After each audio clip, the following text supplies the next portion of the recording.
अगर आपको भी चेन्नई और गुजरात के बीच खेला गया मुकाबला अच्छा लगा हो तो वीडियो को लाइक जरूर कीजिएगा। दोस्तों, आज सबसे बड़ा मुकाबला, फाइनल मुकाबला या फिर कहें कि अंतिम मुकाबला था, जहां एक तरफ चतुर कप्तान महेंद्र सिंह धोनी की चेन्नई सुपर किंग थी तो दूसरी तरफ हार्दिक की गुजरात टाइटंस भी कम नहीं थी। दोस्तों, आपको बता दें, यह मुकाबला रविवार को खेला जाना था, लेकिन बारिश की वजह से धुल गया था। ऐसे में टॉस भी नहीं हो पाया था, इसलिए यह मुकाबला रिजर्व डे यानी कि आज के दिन खेला गया और दोनों ही टीम इस मुकाबले को जीतने के लिए जी जान झोंक देना चाह रही थी। आज दोनों टीम के लिए करो या मरो का मुकाबला था। आज जो भी टीम यह मुकाबला जीतती, आईपीएल ट्रॉफी पर उसी का कब्जा था।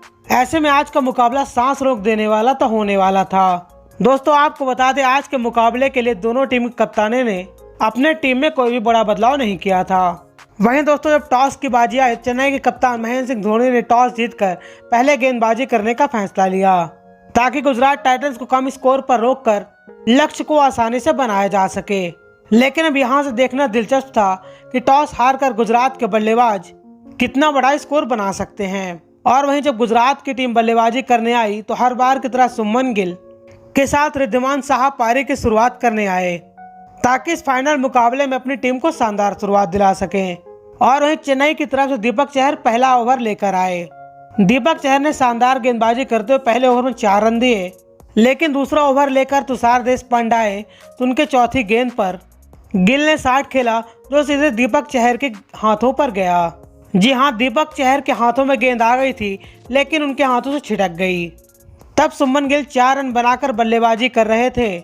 जी हाँ दोस्तों, चेन्नई ने गुजरात के सबसे बेहतरीन बल्लेबाज सुमन गिल का कैच शुरुआत में ही छोड़ दिया, जो इनसे बेहद बड़ी गलती हो गई थी, क्योंकि मुंबई इंडियंस ने भी सुमन गिल का कैच शुरुआत में छोड़ दिया था और गिल ने शतक ठोक दिया था और गिल की वजह से मुंबई इंडियंस को हार का सामना करना पड़ गया था।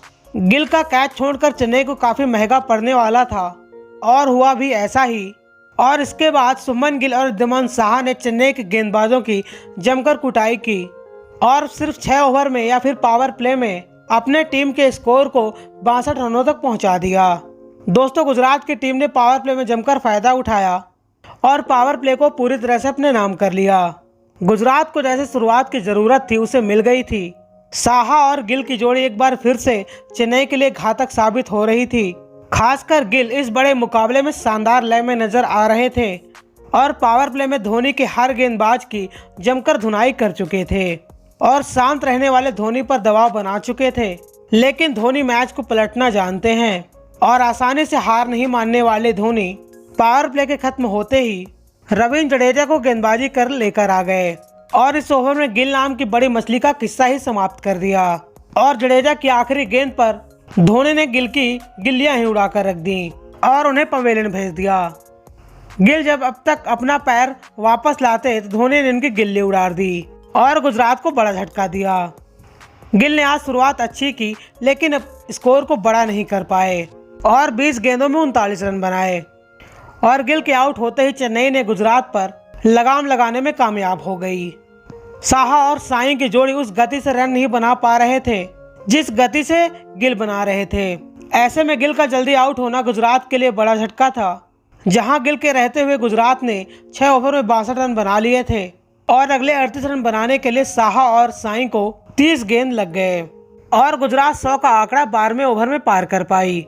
इससे आप समझ सकते हैं धोनी ने मैच में पकड़ बना ली थी, लेकिन साहा ने जिम्मेदारी समझते हुए 36 गेंदों में अर्धशतक पूरा करके गुजरात को बखूबी संभाले हुए थे।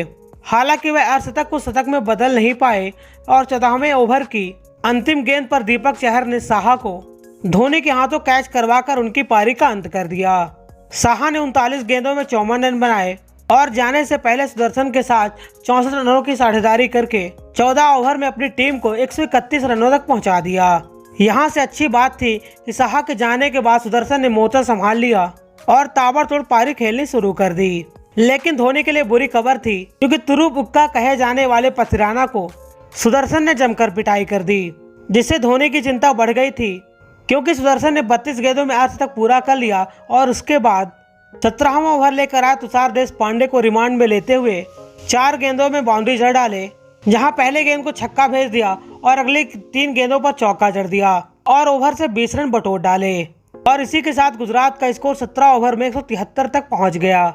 अब यहां से गुजरात की टीम आसानी से 200 के पार दिखाई दे रही थी। बड़े मौके पर आज धोनी के गेंदबाज लाइन लेंथ पर काबू नहीं रख पाए, जिसकी वजह से पहले गेंदबाजी करने का फैसला गलत साबित हो गया। हार्दिक और सुदर्शन ने शानदार बल्लेबाजी करते हुए 18 रनों की साझेदारी कर डाली और 20 ओवर में गुजरात का स्कोर 214 के पार पहुंचा दिया। फाइनल मुकाबले में 214 रन किसी टीम के लिए एवरेस्ट पहाड़ पर चढ़ने जैसा है। गुजरात को यहां तक पहुंचाने में सबसे बड़ी भूमिका साई सुदर्शन ने निभाई, जब उन्होंने 47 गेंदों में 96 रन की तूफानी पारी खेली। हालांकि वे अपने शतक से 4 रन चूक गए, लेकिन यह किसी शतक से कम नहीं था और हार्दिक ने तूफानी पारी खेली और 12 गेंदों में 22 रन जड़ डाले, जिसकी वजह से गुजरात ने 20 ओवर में 215 का टारगेट चेन्नई सुपर किंग को दिया और लक्ष्य का पीछा करने जब चेन्नई की टीम आई, 3 गेंद बाद ही मैदान पर बारिश आ गई और खेल को रोकना पड़ गया। लेकिन मैदान गीला होने की वजह से मैच 12:10 से शुरू हुआ और ओवर में कटौती करते हुए मैच 20 ओवर से 15 ओवर में शिफ्ट हो गया और वहीं चेन्नई को नया टारगेट 15 ओवर में 171 रनों का दिया। वहीं दोस्तों चेन्नई को अब फाइनल मुकाबला अपने नाम करने के लिए 90 गेंदों में 171 रन बनाने थे और पावर प्ले 6 ओवर के बजाय 4 ओवर का कर दिया। ऐसे में जब चेन्नई की ओपनिंग जोड़ी ऋतुराज गायकवाड़ और डेवन कॉनवे बल्लेबाजी करने आए तो उनके सामने पहले गेंद से बड़ा शॉट खेलने की चुनौती थी, क्योंकि गेंद कम थी। ऐसे में हर गेंद पर प्रहार करना जरूरी था। ऐसे में दोनों बल्लेबाजों ने अटैकिंग बल्लेबाजी करी और समी के पहले ओवर में 1 चौका और 1 छक्का जड़कर 10 रन बटोर लिए और वहीं दूसरा ओवर लेकर आए हार्दिक पांड्या को भी नहीं बख्शा और उसमें 1 छक्का और 1 चौका बटोर कर ओवर से 14 रन ले लिए और पावर प्ले का अंतिम ओवर लेकर आए राशिद खान पर अटैक करते हुए 2 चौका और 1 छक्का जड़कर 16 रन कूद डाले और 4 ओवर के खेल में चेन्नई को 52 रनों तक पहुंचाकर पावर प्ले को चेन्नई के नाम कर दिया। साथ ही टीम को शानदार शुरुआत दिलाई और पावर प्ले के बाद दोनों बल्लेबाजों ने शानदार बल्लेबाजी की और दबाव गुजरात टीम पर डाल दिया। दोस्तों कॉनवे और ऋतुराज की जोड़ी देखते ही देखते 39 गेंदों में 74 रन कूदकर चेन्नई को शानदार शुरुआत दिलाई।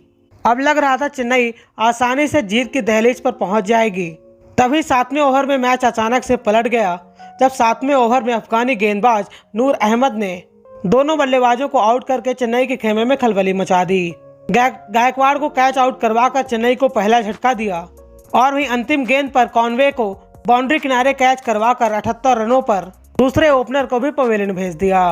गायकवाड़ ने 16 गेंदों में 26 रन बनाए, कॉनवे ने 25 गेंदों में 47 रन और दोनों के आउट होने पर रहाणे और दुबे बल्लेबाजी करने आए और दोनों बल्लेबाजों ने चेन्नई के पारी को संभाला और आते ही ताबड़तोड़ शॉट खेलना शुरू कर दिया। खासकर रहाणे ने 16 गेंदों में 22 रन कूदकर और वहीं दुबे अपने पैर जमा चुके थे और 38 गेंदों में 71 रन और बनाने थे। ऐसे में पलड़ा चेन्नई का ही भारी था, क्योंकि दुबे और रहाणे जैसे बल्लेबाज बल्लेबाजी कर रहे थे और इसके अलावा धोनी, रायडू, जडेजा, मोइन जैसे बल्लेबाजों को आना बाकी था। चेन्नई ने 9 ओवर में 100 का आंकड़ा पार कर लिया। ऐसे में देखना गुजरात क्या कारनामा कर पाती है, लेकिन रहाणे और अंबाती रायडू की तूफानी की बदौलत और उसके बाद सर रविंद्र जडेजा की बेहतरीन फिनिश की वजह से गुजरात ने यह मुकाबला 5 विकेटों से गंवा दिया और चेन्नई सुपर किंग यह मुकाबला 5 विकेटों से जीत गई। दोस्तों यह मुकाबला आपको कैसा लगा कमेंट बॉक्स में अपनी कीमती राय जरूर बताएं और ऐसे स्पोर्ट्स की खबरों के लिए आप हमारे चैनल को सब्सक्राइब करें, नोटिफिकेशन की घंटी बजाना बिल्कुल ना भूलें।